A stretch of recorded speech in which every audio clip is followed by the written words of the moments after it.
Hi, everyone. Welcome to Metal. Of course, this is the Metal Mentoring. A little switch today. We're going to go talk to the top doctors on the planet. There's two of them. That's all I care about.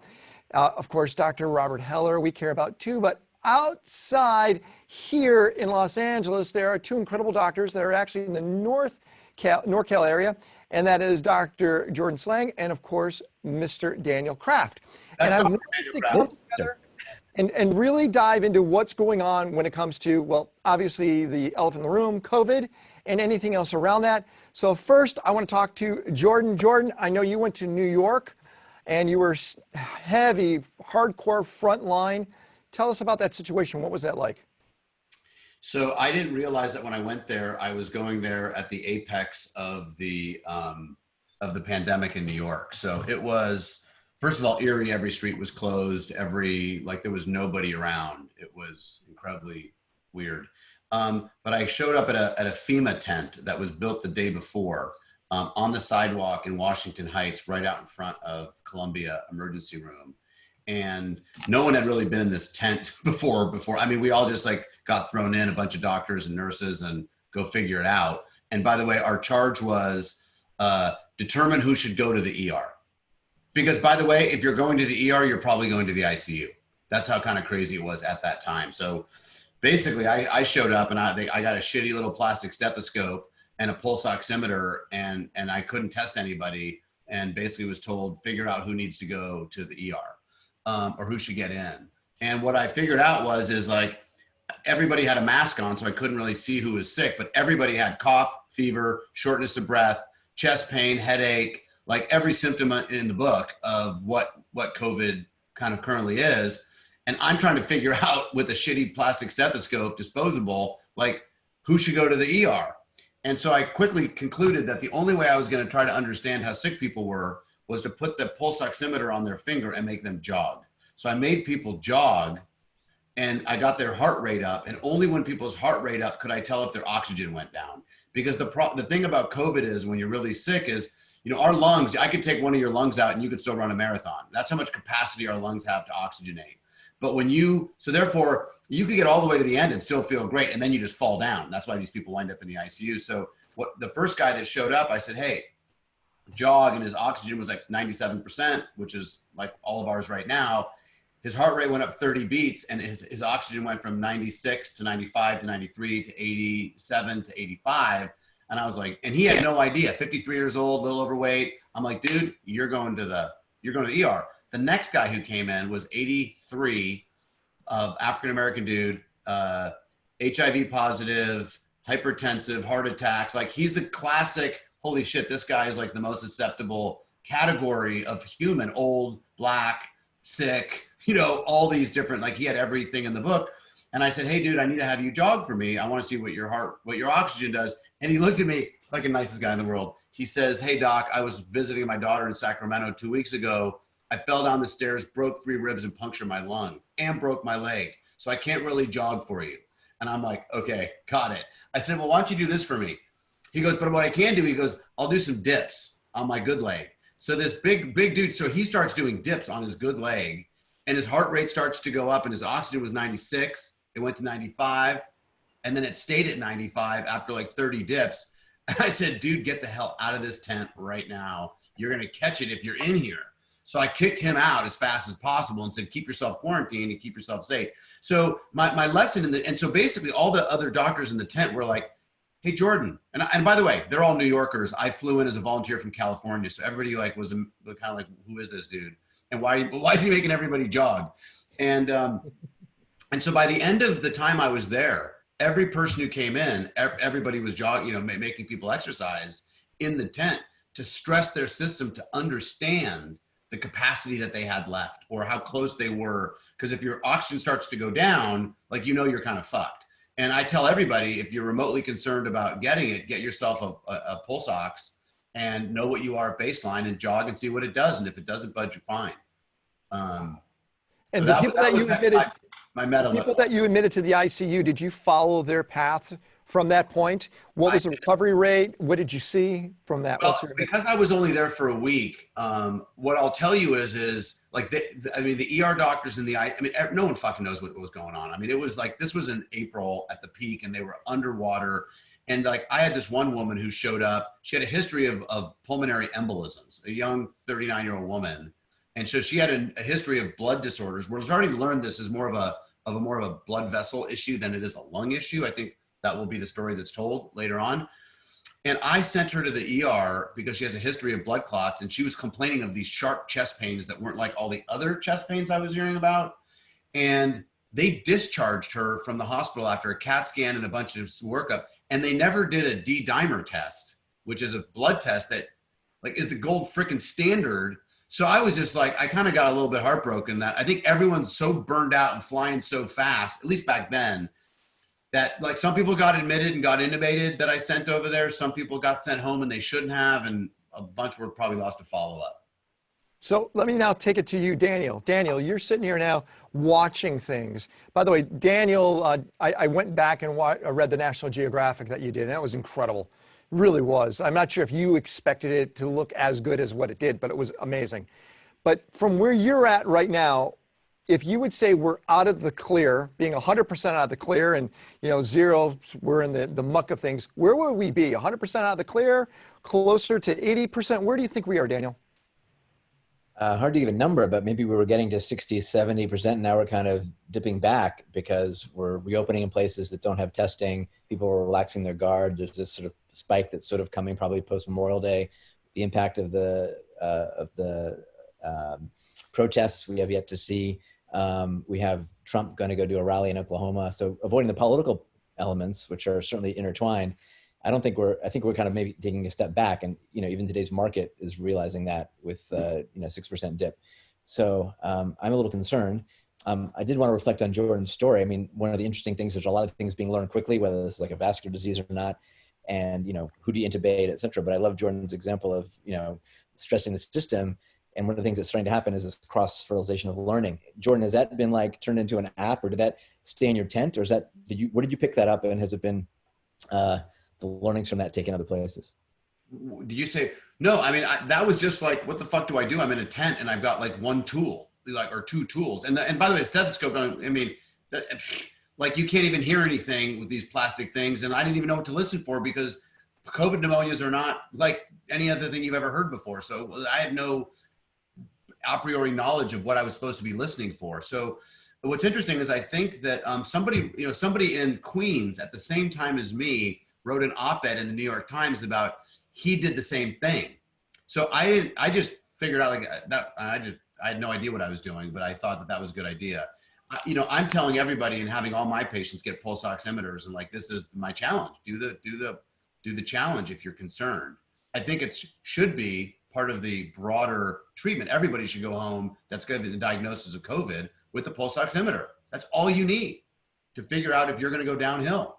And if you go downhill, you're just getting closer to the ER. But like, I think on the after you get COVID story, like there's the whole before you get COVID story. And, I really think of the body as a machine, like a car, like a computer, like anything else.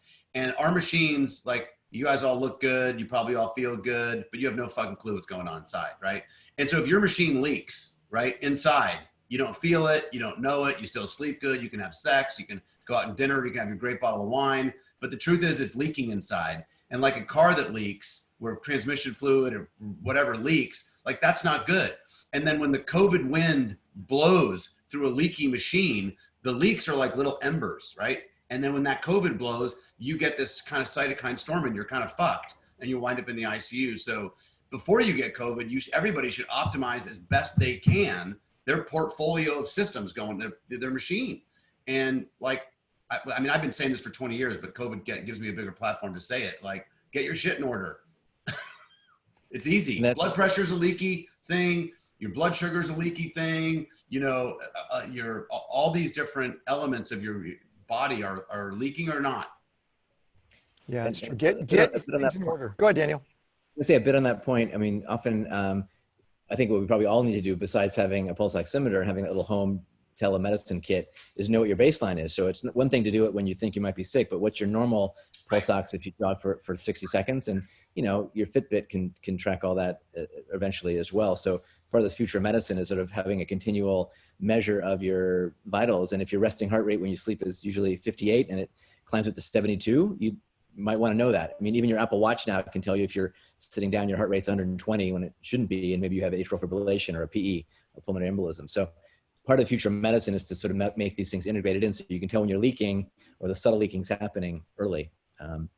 So I think that's part of Hey what's guys gonna out there, if you have a question for Daniel or Jordan, please put it inside the chat and I'll make sure we unmute you. So add your questions there. I'm going to ask you, Jordan, do you follow the same percentage as where Daniel is, 65% where we're in the clear, or do you think it's better or worse than that?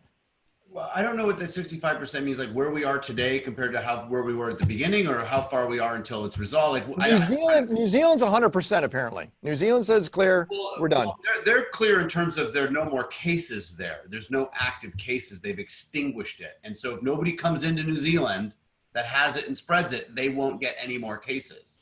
That doesn't mean they have immunity. It means they're going to need to not let anybody in until there's a vaccine. So whereas, you know, in Sweden, for example, their immunity, or at least New York City, 20% immunity in New York City.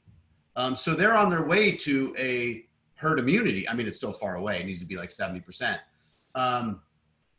Look, the best metaphor. So where are we?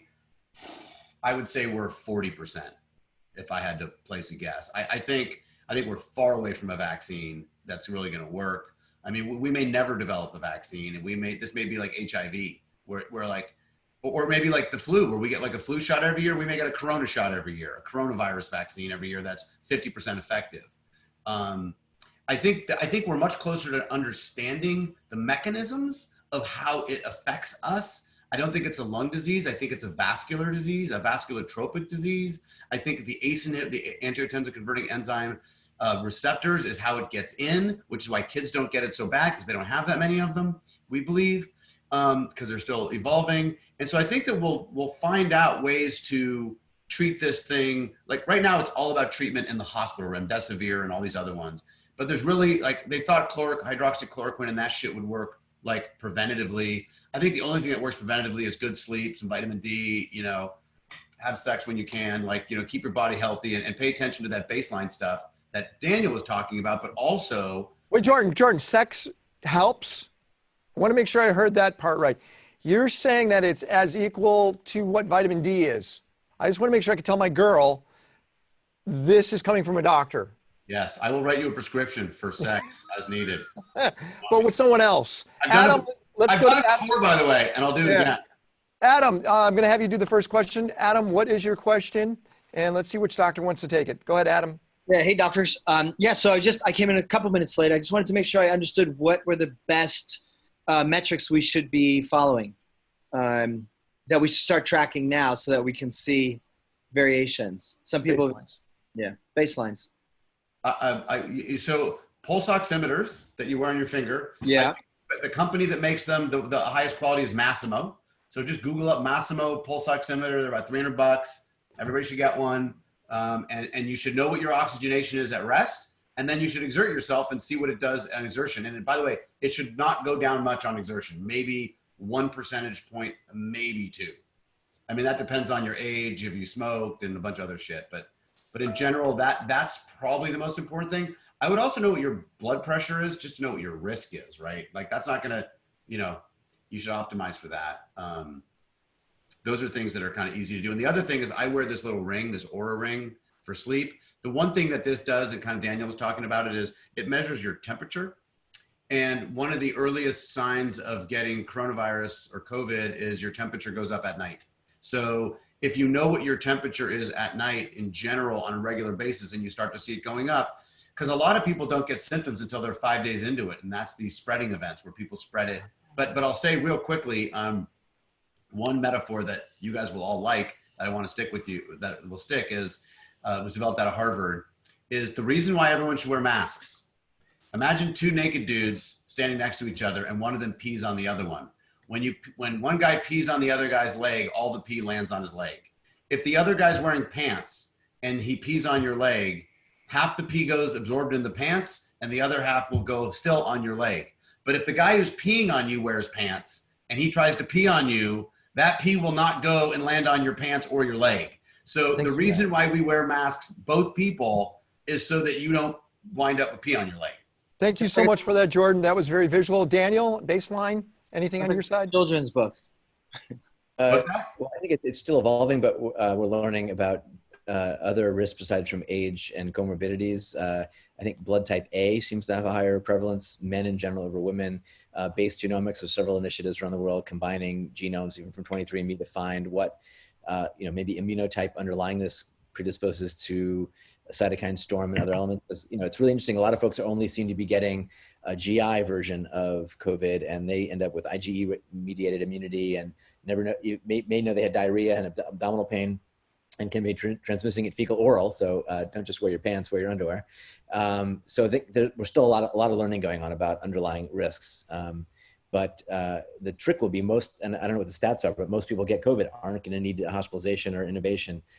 And we need to have better sort of systems for home monitoring and triage. So you might have the early diagnostic, you may be positive. How do you then watch your vitals? And I think that stress test piece could be a really great piece of it to popularize, and telemedicine, another thing, virtual care. Jordan with his private medical, I'm not sure how much virtual care percentage you guys went up, but how do you instigate that kind of element into common virtualized medicine as one example?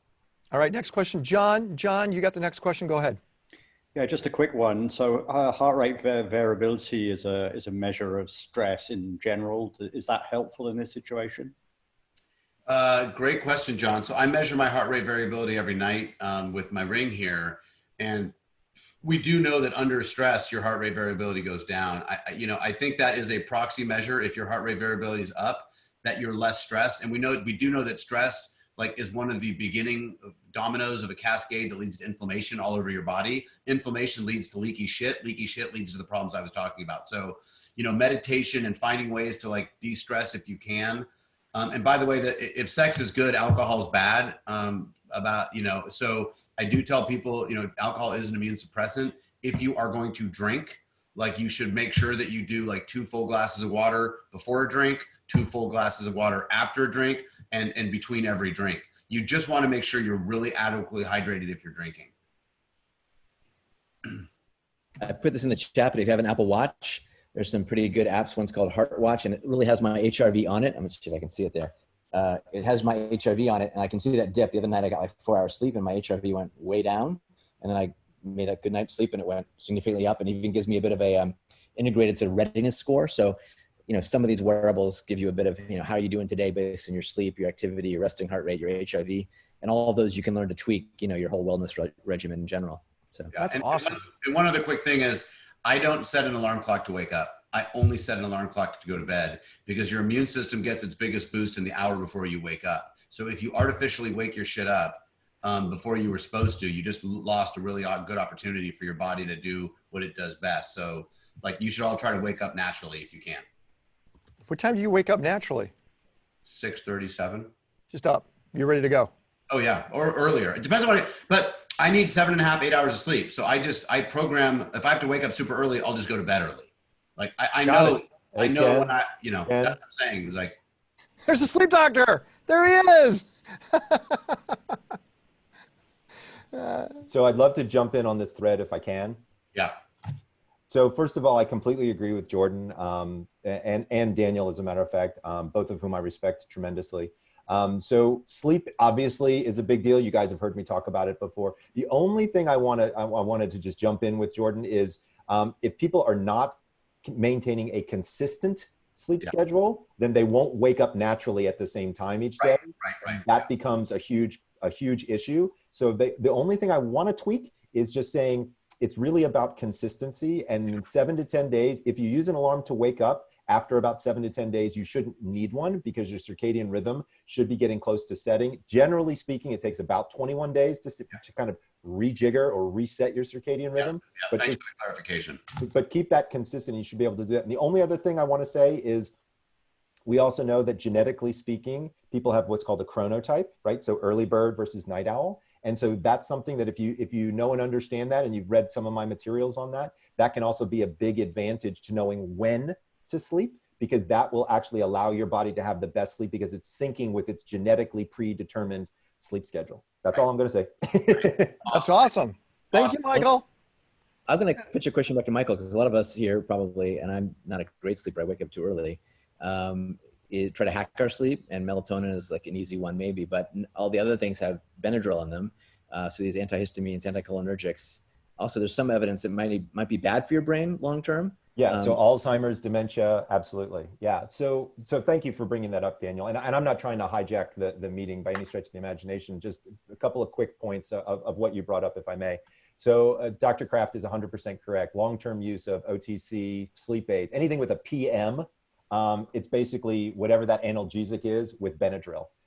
And so number one, it would be better, certainly for your liver, if you didn't take Tylenol every night. But what he's describing is this data that came out about 5 years ago that showed that long-term consistent use of any of the Benadryl-ish type of things, it has a direct correlation to both Alzheimer's and Parkinsonian type symptomatology. And to be clear, nobody wants to fucking get that. So at the end of the day, one of the things that both Jordan and Daniel talked about is healthy supplementation in terms of vitamin D. It's a circadian pacemaker. And I'd really love to know both Dr. Kraft and Dr. Shlain's thought process on why so many people who have died from COVID are vitamin D deficient. There's a lot of data that's kind of swarming around about that. So my personal thing is I take 5,000 international units of vitamin D3 every morning. And I can tell on the mornings that I don't. The other big one is magnesium. We're all a magnesium deficient society, and magnesium has got some great things that it does, but especially for sleep. So one of the things I'm asking people to do is make sure you're supplementing with your vitamin D in the morning and your magnesium in the evenings. To be fair, vitamin D is a fat soluble vitamin, so you may want to have it with food. If you're an intermittent faster, wait until you actually eat. Damn, this is good information. Let's go to our next. Thank you very much, Michael. Let's go to David. David, you have the next question. Go ahead, David. Unmute yourself, please. There we go. So one thing I was curious about is we've seen a lot of churn on some of the recommendations. In particular, recently we've seen the World Health Organization had sort of the back and forth. Oops, they misread my poorly written communication. The one that I'm still wondering about is the swap from it's communicable on surfaces to it's not communicable on surfaces. Any opinion? Communicable on surfaces? Surfaces, yeah. Yeah. Surfaces. So I think that it is communicable on surfaces, but I think it's way less than we thought of at the beginning. And really it's surfaces, and then you touched your face, your mouth, and your eyes, right? So if you're washing your hands a lot or using Purell a lot, like I think the days like when it started, my wife and I would like wash the box that we got outside, we'd wear gloves, we'd take the stuff out, we'd wash that shit. Like we don't do that anymore, at all. And oh, by the way, we have a housekeeper that comes by, and our protocol for the housekeeper is, I've got 4 kids. We all leave the house, open up all the doors and windows. She shows up, she cleans, she has to wear masks and gloves. She then leaves, and we don't come back for an hour until she's back, after she's back. So a lot of shit, so ventilation is important also. So windows and doors open but we're not that concerned about the surfaces as much as I think the hype was at the beginning. I still think like if someone's coughing and hacking on a something and then you touch it and touch your face, yeah, you're probably going to get it. And it sounds like you are still worried about the semi-airborne. Oh yeah, no. Yeah. I mean, I'm in a band, and I went to play with my guys the other day, and like 2 guys weren't wearing masks. I'm like, fuck off, I'm out of here. I'm not playing with you guys. Like that's too risky for me. Daniel? I saw the early data, basically doing examinations, putting the virus there, swabbing, see how long it lasts, 4 hours on cardboard, et cetera. But I agree with Jordan. I've seen in the press sort of the new data that it seems less likely, the less documented cases in that regard. So I think basic common sense, but you don't need to sit there and Clorox your grocery bags when they come in. I was doing that. Daniel, what other apps do you have? Because I know you're a total app guy. I just got the heart one. Thank you. Just paid for that one. Anything else that you suggest that we should have installed if we have Apple Watches? There's the heart watch, and then there's the auto sleep that goes with it that does a deeper dive into your sleep, and they'll give you insights into your REM and deep and light. Even if you have a Fitbit, it does a pretty good job now because they've got so many people using it, comparing someone of your age and sex with how much sleep you should be getting, at least compared to the average. And of course, as Michael mentioned earlier, there's different sleep types. So those averages take with a grain of salt, but it's more to see your sort of trend lines. Other apps, I mean, this is more of a fun one. If anyone has an Oculus Quest and we've had several metal sessions on AR and VR, I've gotten addicted. Some of you know Chris Milk, who did this new app called Supernatural. So it's a bit of an app. It's an exercise app. So I've never done 30 days of exercise in a row, and now I've done 40, getting in this VR environment. So if any of you on Oculus, friend me on that, we can compete. But that's a bit of an exercise app, and obviously cardiovascular health helps with your COVID resistance too. I like that. Let's go to Steve Brown. Steve, your question? Hey, Daniel and Jordan. So I watch the daily charts on this like 10 times as much as the stock market because it really affects my business. And I noticed that the new cases have been kind of plateaued, and we're still getting a lot of new cases every day. But the number of deaths is like, less than half of what it was per day. And I'm just wondering, has this evolved into something milder, or what's going on here? I mean, I have a thesis. I don't know if you do, Daniel. But I think the lowest hanging fruit of the elderly in the nursing homes, that was where a lot of those deaths were happening. And I think now that all those people are dead, like there's another layer below them that are not as easily going to die. So I think that like this is really, I mean, without being glib, there's a bit of a kind of a recap happening in society. And the older getting kind of whacked, the poor and the sick. And it's kind of going through and taking the easy ones out first.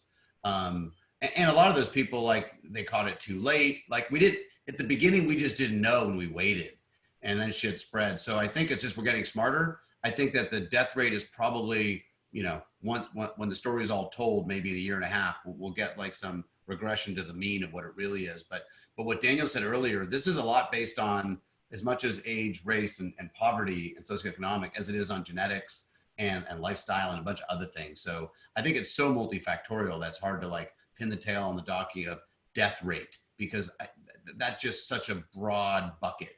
It's hard. But you're saying the weak die first. Yeah. That's it. That's why the percentages have changed. We're also concentrated in nursing homes and assisted living, where it could spread so fast. Another piece is we now have more finally ramping up the testing, still imperfect and really slow. But that, more folks are tested, so the denominator may go down a bit. And one thing that's, I think, going to be super relevant is we want to return to X, or work, school. Disneyland apparently is opening. And I'm involved with the X Prize, and we're spooling up pretty quickly, led off by Jeff Huber, who founded Grail, a rapid, cheap testing X Prize. So the prize will hopefully launch next month if anyone's interested in getting involved. It's basically going to hopefully prize a team that can make a rapid antigen test under $5, under a couple hours, super accurate, that you could do with your kids or your workplace like twice a week. This isn't the antibody after you've had it or vaccine, because that will help, again, lower the morbidity, mortality by catching folks earlier, quarantining, and the whole basic public health thing of test, trace, and isolate hasn't gone out the window. We just kind of gave up on it because it was so widespread. And just a brief plug for an idea I've been generating with some friends is what the future is. We don't have enough contact tracers. Public health things have been cut. CDC's been cut. We need almost like a global health corps, kind of volunteer, like a volunteer EMT or fireman or paramedic, where people get trained up as contact tracers or public health workers who can get activated in their neighborhoods, both for doing the basics of contact tracing and isolation and quarantine, as well as addressing social determinants, et cetera, especially if we don't defund the police, but recalibrate some of the funding. So lots of things need to come to play to get us to return to some normality, even before or after vaccine. So let's go to our local Dr. Deity. I mean, he's like a god in the medical space, and let's go to Robert Heller. Dr. Heller. Thank you, Ken. Hi, Jordan. When you were in New York, and you were in the ICU, and you saw these patients being treated for a week, did you notice any difference in the way they were using ventilators, because there's such a poor response when somebody goes on a ventilator? Were they using other methods to get oxygen in?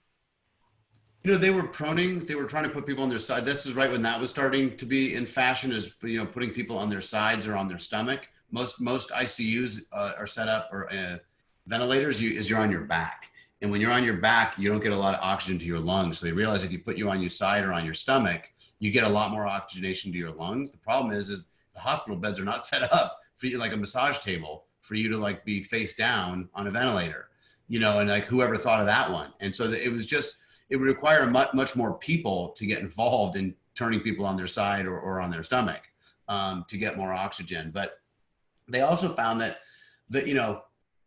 without going into too much of the kind of internal shit that happens in ICUs, is once you put a ventilator in somebody, it's kind of like you have a machine and some dials and it's more on autopilot.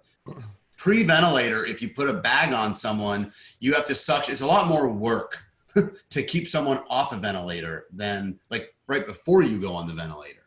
And, I just don't think they had the resources. So a lot more people got tubed than probably should have. But it's just the human resource involved and all the work involved to keep someone right before they get on a ventilator is non-trivial. Did that answer your question? Yeah, in a way, you're right. A lot of people got put on ventilators just because it was a protocol, and they could have had alternative ways of being oxygenated. Right. Sometimes using nasal cannula with pressure or using CPAP machines.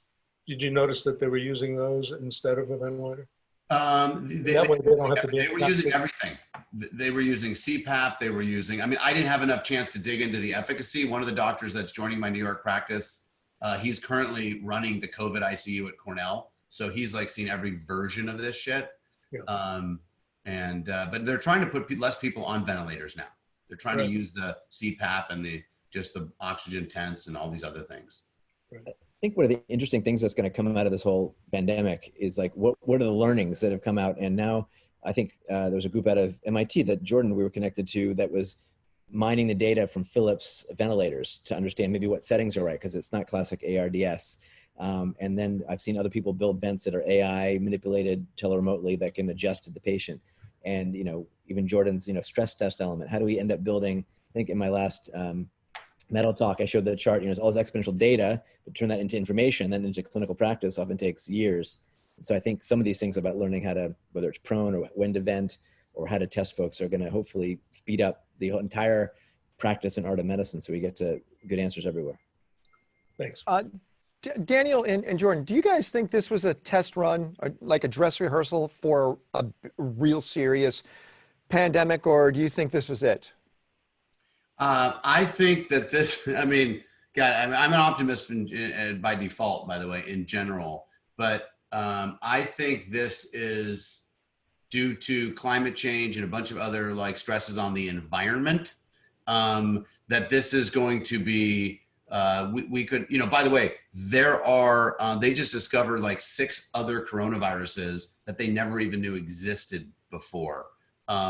Like a few months ago in bats in like Mauritius or something. I don't even know where, but so I'm tracking all that stuff. And so I think that we're going to potentially see a frequency of pandemics. Like I think, we could get one in 10 years. I don't think we're gonna get one every other year, but I think that we have to get geared up to figure this shit out and how to like respond to these things early and smart instead of like shit show, central, which is what this whole thing's been. There's been no, what New Zealand did is they had real leadership from and the towns and the states and the federal government all coordinated it. They had a unified voice. That's what it was. It was unified. It was hard to do with cities and states and municipalities. By the way, I had a patient a long time ago who told me, he said, Jordan, in your lifetime, there'll be a pandemic. And he said, he's a billionaire dude. He said, I want you to look at every future outbreak anywhere in the world and assume it's coming here. So I tracked H1N1, and when that happened, I bought PPE for my whole office. I was the first one. I bought all the Tamiflu in California. I got the first H1N1 vaccines, and everyone's like, "How did you know to do that?" I'm like, "Well, I've got on good authority that there's going to be a pandemic someday." And then when SARS hit and MERS hit, I loaded up on PPE for my office because I just didn't know if that was the big one. And then of course I donate it when I don't need it. And in January, I was having my 11-year-old daughter. I said, we're going to read the news every day. I said, I think this is it. So we got PPE in February. I got all the nasal swabs that Quest and LabCorp, because nobody had nasal swabs. Like I still have them. I actually flew to New York and gave them to my New York office because they didn't have any. So like you can be prepared for this shit if you're paying attention. You just can be. And my friend Larry Brilliant, some of you know Larry Brilliant, who helped eradicate smallpox. He calls this sort of the practice pandemic, however, still, that meaning that many other things like SARS and MERS had like 50% mortality and were more infectious and had a higher R0, et cetera. So in some cases, there's gonna be more coming, and hopefully we now build the sort of international engine to pick it up early and be proactive to snuff it out or respond faster in terms of testing, et cetera. All right, let's go to some more questions. Let's go to Jeffrey Glover. Go for it, Jeffrey. Come on, Jeffrey. Be ready, guys. There you are. Had to unmute. Hi, guys, and thanks, doctors. I wonder about, there's a lot of talk about asymptomatic transmission. Hello? Yep. Trying to see your video. Like to see the people. Go for it. There you are. Sorry. Asymptomatic transmission of the coronavirus. What are each of yours viewpoint on the likelihood of this? So I'll jump in real quick because I'm gonna have to get off pretty soon. I got a patient in the hospital that I got to go deal with. Sure you do. Yeah, he had a seizure, dude. And anyway, the funny thing about him is he had a seizure. Just a sidebar. And I was looking at all the ER labs, and like it's not really obvious that he did a lumbar puncture, and it's not clear like what the hell's going on. Why do you have a seizure? And 63 years old. But when they did the urinalysis, they found sperm in the urine, and I was just like, what? Anyway, that's just a bit of a stranded mystery of that guy. But to answer your question, but my life, right? Did somebody fuck him in the dick? I don't know, dude. Like I'm trying to figure that shit out. I have a hard time talking to his wife about because he's been like confused for a couple days. I'm like, is she taking advantage? I think he's been confused a lot longer than that. But anyway, so the truth is that by the time you have symptom number 1 of COVID, you have been transmitting it for probably a couple of days. So that's asymptomatic spread. The majority of the people will get a symptom. What we're finding is some people get like a low-grade fever that lasts for 2 days, and that's all they get. So they don't report that they were ever symptomatic, or they have a little, they get a little headache, so there's a whole basket of people that have minimal symptoms and don't flag it or register it as I have symptoms, but they're spreading it the whole time. Kids, are different because they usually have much lighter set of symptoms, but they don't cough up as much of a load, so they're not as big of a spreader. Just adults can cough a big thing and off it goes, So that's why these kids are going to actually wear face masks at Disneyland and Disney World. They're not going to wear face masks the whole time. So what's interesting is in the UK, I just read today that they're going to reopen up schools and they're not going to wear masks, but they're wearing the clear shields that go all the way down, like a welder's shield, so that you can see them. But if they talk, all their shit's going, all the breaths are going down and their coughs are going on the shield. So makes more sense. Which is interesting. Like that may be a future state where it's not masks, but it's face shields. But do you both think that we'll start to see the opening of our public schools in the United States starting in August or September? Do you think it's going to happen? So I think that so right now, like there's a lot of experiments going on in summer camps and with different methodologies. So I think there's like 1,000 experiments going on, and we're going to see which ones worked and which one didn't. And we're probably going to take some of that knowledge and apply it to schools. I think there will be schools that open. Can we go back the way they open? Back to the asymptomatic spread? Is this a large factor in our current situation for both doctors? I think what's a large factor is not wearing masks. That's the large factor. Like there should be no, like if you're out walking and you're like, I'm not going to be near anybody, I'm going to walk by myself, I'm not wearing a mask. I tell people, take your mask, put it on your fucking neck, and don't wear it. But as soon as you see someone, put it on. Don't not have one. Like that's stupid. Because you never know when someone's going to show up right behind you or next to you or whatever. You just don't know. And it's really the spread between people not wearing masks versus the asymptomatic person that's spreading it. I mean, if you're wearing masks, you can't spread it if you're an asymptomatic spreader. Right. And if you have a KN95 mask, not the 3M, is KN95 fairly robust, or it has some? Yeah. No, I mean, KN95s are, they're almost as good as N95s. They're easier to breathe. I mean, you can't exercise with an N95, but they're putting out some guidance now that you can do like 3 or 4 layered, whatever, cotton, nylon, and they're as good as long as you throw them away afterwards. All right, Jordan, we know you got to go. Yeah. Jordan, thanks a lot for hanging out with us. Really appreciate it. Daniel, you own the show now. All right, Dan, I'm leaving it up to you, bro. And I just shared on the tweet, Jordan's great post, your update on COVID dispatch number 9. So Jordan, you should send those out to the metal group. Those are great summaries. I don't know how you write them, but. You don't know how he writes them? He outsources to India. Let's go over to Nick. Nick, unmute yourself and go for it. Ask your question to Daniel. Sure, the cannabis sativa one. Whatever you want to ask. Sure, yeah. I read recently, like a week or two ago, that a Canadian study had shown clinical trials that 17 different strains of cannabis sativa were helpful in fighting the coronavirus. It's not peer reviewed yet, but I'm curious, if you had heard about that or if you have any thoughts on the subject. Not an expert in that element. I think Just most people wishful thinking. We're suggesting don't use your vape pen because then it can affect your lung health. And if you do get COVID, that may not be helpful. We remember the news from 6 months ago, people having vape-related injuries. I imagine doing the gummy bear version or brownie version might make you feel good and might have, there's definitely some immunologic effects from some strains, but I'd like to see the peer review when it's out. And, again, it might be a convergence of these things that are helpful. So Yeah, cool. Thanks, Nick. Appreciate the feedback. Let's go to Kelly Lifkowitz. Kelly, Can I jump in on that real quick? Yeah, hey, go for it. Michael, you can jump in anytime you want. So just really quickly, when you're looking at cannabis in particular, we know that it decreases REM sleep. That's one of the things that THC does. And we also know, Jordan mentioned earlier, that the last hour of sleep is where you get your big immune boost, and that has the most REM sleep of the night. So I don't know if that REM sleep is what's fueling the immunity boost, but if that is what it's doing and you're using THC on top of that, you're not going to get the full on effect of that, just logically looking at the constituents. I don't have any data to support or deny this. I'm just giving you the facts of what REM sleep does. And if you use cannabis, what will happen to that REM sleep. And I'm all for cannabis use. I'm just not convinced that right now is the best time. And I completely agree with Dr. Kraft. You don't need to be sticking anything through your lungs at this particular moment. I think that's a bad idea.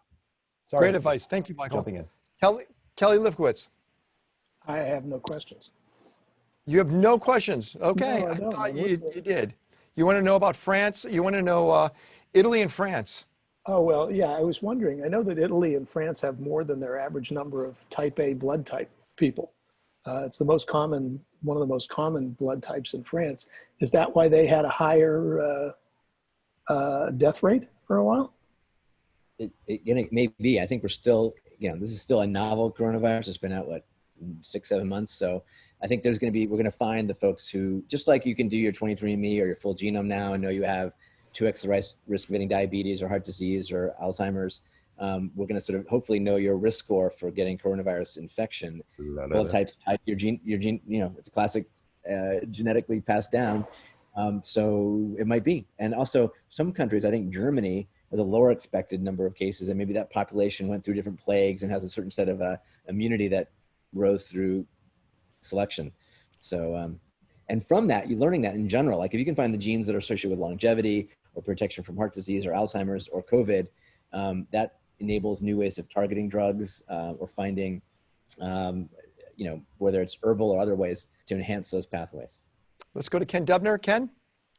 Hey, Doc, I wanted to ask you, what's the relationship in your mind between stress, relaxation, and the immune response? I think the secret formula behind you on that one. I think there's well-described studies that enough stress is good for you, right? There's a balance of stress and adaptation and stress and relaxation, and the whole sympathetic system is sort of built to have some balance in your chi or whatever you want to call it. And even just doing simple mindfulness stuff of whatever pattern helps, impact your vagus nerve and de-stress you. But we need to sort of have our stress elements as well. So maybe you have an input on that. I'm just riffing. Well, eustress is what you're talking about, the positive stress that we all need to kind of survive. I'm talking more the negative stress response, the constant lowering of the immune system and how that works versus COVID, because that's why I started doing stress busters for everybody. I thought that was going to be helpful to keep people healthy. I mean, clearly chronic stress impacts, your heart health, your brain health, your blood pressure is going to be higher risk of stroke and everything else. So there's adaptive stress. Yeah, you need to get your homework assignment done and you pull the all-nighter. But definitely, I mean, a lot of folks are very stressed on all sorts of levels right now. And that probably, one of the challenges, more people are going to die arguably of COVID than from COVID, whether it's the mental health elements, the folks who aren't going to the emergency room when they have the symptoms of a heart attack or stroke or wait too long. So there's a lot of other things that relate to stress in general.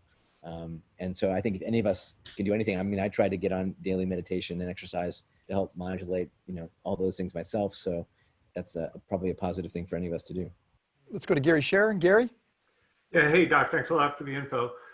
Just wondering, is there a way to help strengthen the lungs through breathing exercises that might help it then defend against pneumonia from COVID? Not for any particular, I've seen a startup do some sort of lung exercise, or most of these are people like are marathoners. So they want to simulate running at altitude, like a lot of folks train for the Olympics in Boulder or other high altitude places.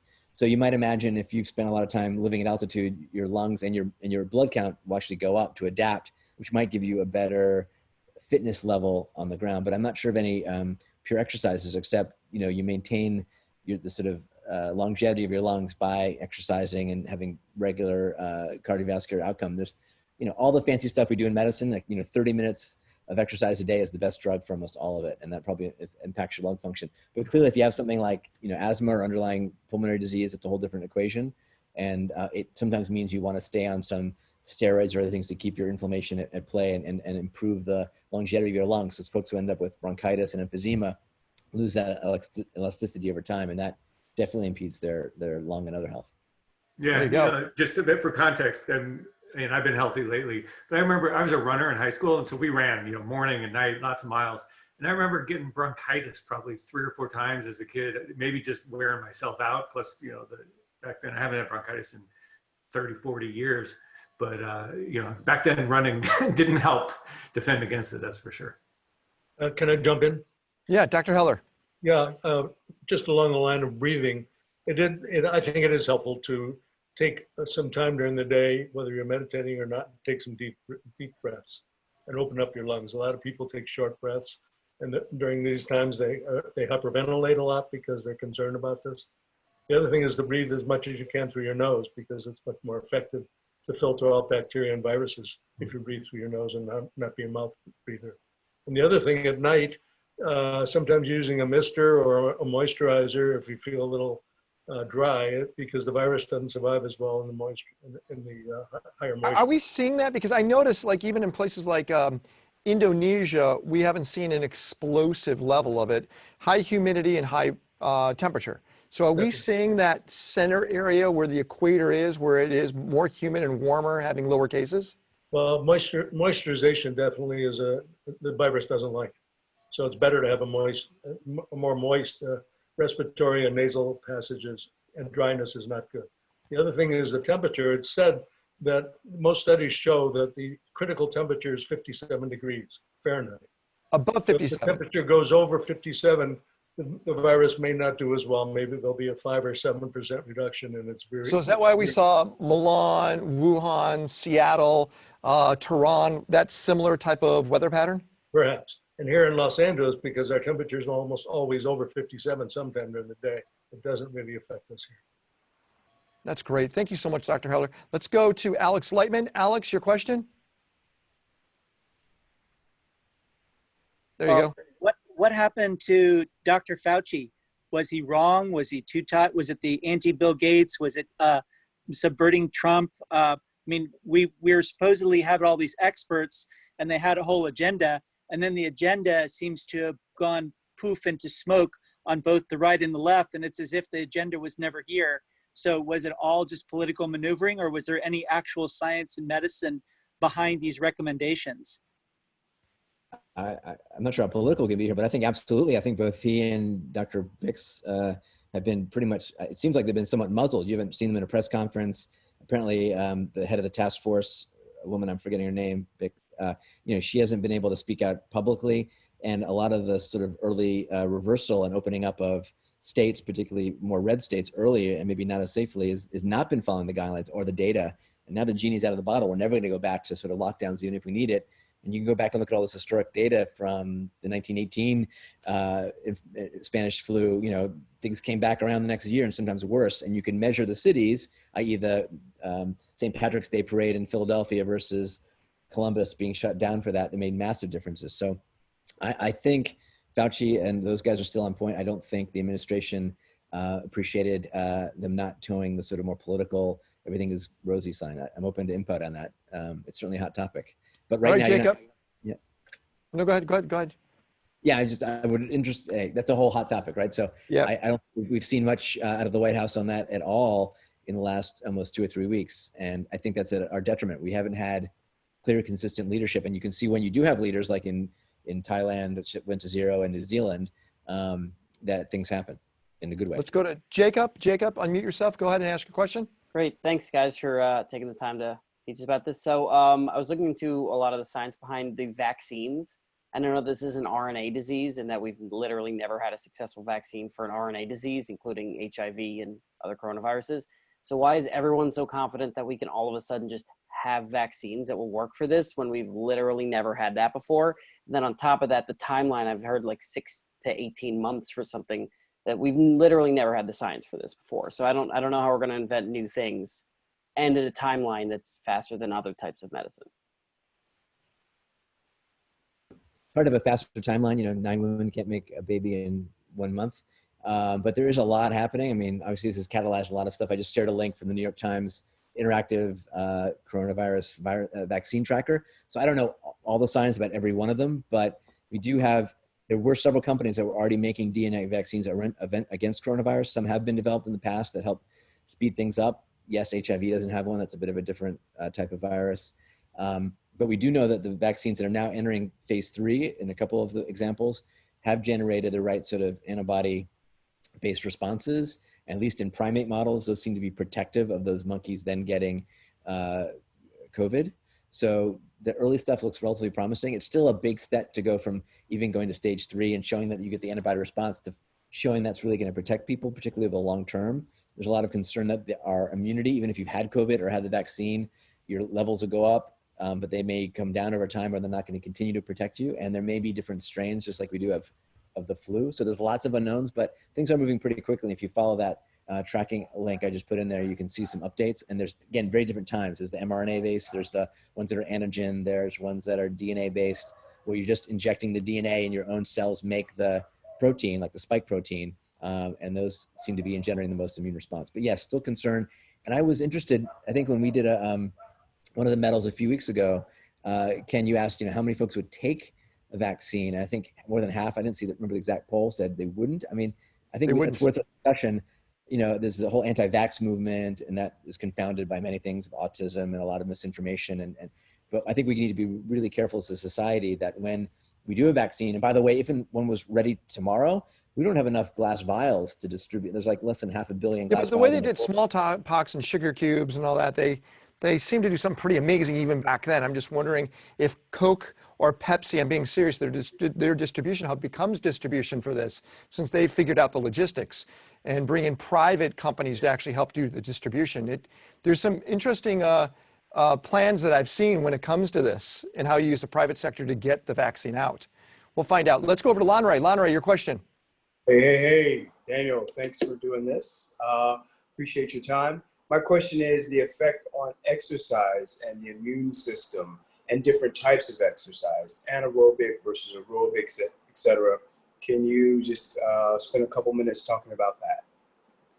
Yeah, I was saying I finally got into an exercise thing using my VR headset. I think aerobic exercise is probably the best described to boost all sorts of elements of immunity, from your T cell activity to the right interleukins, et cetera, and has been shown in some studies to prevent, if you expose volunteers to cold viruses, that they're less immune. Or we talked about sleep earlier, that ties, all these things there's no one silver bullet. I think, as opposed to just strength training, which is still important for your musculoskeletal strength and agility, it's the aerobic stuff that'll give you the best bang for the buck. And even those, 9-minute workout things, which are a bit of a fad, can definitely be 80% of what you would do in a 30-minute workout. So doing something's better than nothing. And a lot of us now are easily be on Zoom couch potatoes. it's a time to kind of optimize our cardiovascular health. And, so true. It's so true. At one point, Dr. Heller mentioned earlier around breathing. I just want to highlight, there's a lot of folks, you can get your Oura Ring or Fitbit, other things to be almost a cheap sleep study. And a lot of folks don't know they have sleep apnea. Even folks who have a big thick neck or overweight, that has a huge role in comorbidities of hypertension, heart disease, and other things. So I didn't forget that point, that if any of you, your spouse or girlfriend tells you snore a lot, it might be worth something getting tested, because that is an early thing to catch early. You don't have to have CPAP in some cases, but it has a huge role in picking it up early. Daniel, don't you just think that over the last 30 years, especially here in the States, we've consumed so many sugary products. We've gained this extra weight, this little tire around our bellies. We become actually less healthier, larger as in a population. This is just a wake-up call saying, get back to shape. Get back to eating healthy. Because if we were all healthy, we wouldn't really fall prey to this, wouldn't we? Well, it's the great reset. I mean, in some ways, right? The time to reset our lives, the whole Chinese thing about crisis being time for decision and opportunity. So for some of us, it gives us that set. It also has heightened the evidence of disparities, social and otherwise. Folks who don't have access to, food markets, they're eating fast food, et cetera, end up with worse immune systems, higher obesity, et cetera. And yeah, sugar is definitely not the number one good thing. Someone you should have on Meta later is my friend that's got the book called Eat to Beat Disease. He's a physician also out of Harvard, William Lee. It's a really reasonably good book about food as medicine, an old Hippocrates phrase, let food be thy medicine, medicine by thy food. So there's a whole ton of elements about. I would love to talk you into doing either a weekly or bi-weekly metal show. I think once we're past Corona, you could just keep us living longer. Let's do 2 more questions before we go. I want to go to Ron Levy. Ron, over in Malibu, unmute yourself. And what's your question? Yeah, really just a point. There's a company called Cytodyne that repurposed a drug they've been working on for the last half dozen years for cancer. Through the cancer research, it's been 800 patients have used it, so they certainly know about the side effects. It's in some late stage portion of the trials. They went to the government to repurpose it for corona, but not the virus itself. But apparently it's just pills. You don't need to be an inpatient at all, and it takes care of the lung thing. I should say, if it gets approved, that's the intent of it. And I thought that was interesting because, as was mentioned earlier by someone, trying to cure the virus, this would be a very unique situation, but maybe this is yet another solution in a different direction. I don't know if you've heard of them or are familiar with them, Daniel? I'm just looking up quickly. I don't know them specifically, but they make a monoclonal antibody that seems to impact with HIV and even other drugs like Resveradir, which seems to be helpful, remdesivir, in late stage COVID. It's not something people are taking early. And some of the drugs that are, I'm an oncologist, cancer drugs, these immune acting drugs that tamp down T-cell response and other elements are being tried to prevent cytokine storm and some of that massive inflammation that happens. So this might be an example of a immune acting drug that can play a role in certain patients. Let's go to Awesome, last one. Awesome, your question. Awesome, I want to get that one in. Go for it. I wanted to actually say that there are thousands and thousands of types of coronaviruses, and this vaccines that people are developing can only take care of one of them, So even this they're telling that this coronavirus that's transferring to people, their strain can also change, and the vaccine may not damage it. It's kind of like the flu shot. Whatever you get the flu shot is, you're getting last year's flus, and you're not getting this year's flu. So you're right. It's an ongoing process. Yeah. So I think best thing is prevention is better than cure. Yep. Get healthy. Well, let's all get healthy. Do lawn race class in the morning where you're getting worked out, feeling good, and you're going on the hikes. You're working out. You're outside. Hey, Sandy and I are doing 30 miles a day. We're out there. We're on the Peloton. You guys should be doing the same thing. Daniel, before you go, last thing. And that is, I want to make sure that you know that we support you. And as a community, we're here to always help you too, Daniel, because you want to get the word out. You're part of the metal community. Let us know any way we can help you out, okay? Thanks. It's really great to be now firmly in it. I visited in person when I was down in Southern Cal, and it's been wonderful. I think I've only missed one of the Saturdays lately, and it's such a great community, and the virtual one. And I think the power of the community is like we can start crowdsourcing solutions, not just from the doctors in the group and others, but share ideas, resources, and when things are important, like should we take a vaccine or not, educate each other and improve the public health and health of our friends and family and community. So a lot of opportunity here. Thanks, Ken. Everyone unmute yourself and thank Daniel, please. Thank you. Thanks All right, so Daniel. much. Thank you. That was great. Thank you. Daniel. Daniel. Thank you.